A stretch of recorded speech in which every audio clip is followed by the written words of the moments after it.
Everyone, so बरेचदा असं होते की तुम्हाला ऑप्शन्स ट्रेडिंगमध्ये खूप छान प्रॉफिट सुरू असतो आणि तुम्हाला असं वाटतं हा प्रॉफिट आणखी वाढणार आहे, आणखी वाढणार आहे आणि देन तो ट्रेंड अचानक संपतो आणि एक रिव्हर्सल तिथून सुरू होतो. त्यानंतर तुमचा प्रॉफिट जो असतो तो कमी झालेला असतो आणि त्यानंतर लॉस सुरू झालेला असतो आणि तुम्ही तो लॉस स्वीकारायला तयार नसता. जर तुमच्यासोबत पण असं होत असेल तर ही रील तुमच्या खूप कामाची आहे. या रीलमध्ये मी तुम्हाला सांगणार आहे की प्रॉफिट बुकिंग कसं करायला पाहिजे माझ्या आयडियानुसार.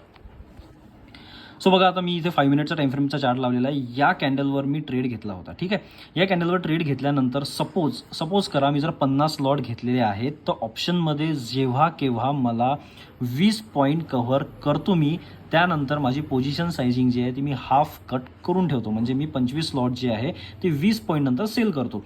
आता मी इथे जवळपास तुम्हाला जर म्हटलं तर मी 35 ते साधारण 33 पॉईंट इथे कव्हर केलेले आहे.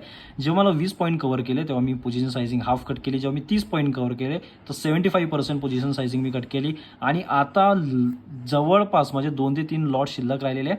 मी वेट करतोय की हा रेजिस्टन्स ब्रेक होईल. अदरवाईज नाही झाला तर मी हा सुद्धा काढून टाकेल. या हिशोबाने तुम्ही असं प्रॉफिट बुकिंग करू शकता.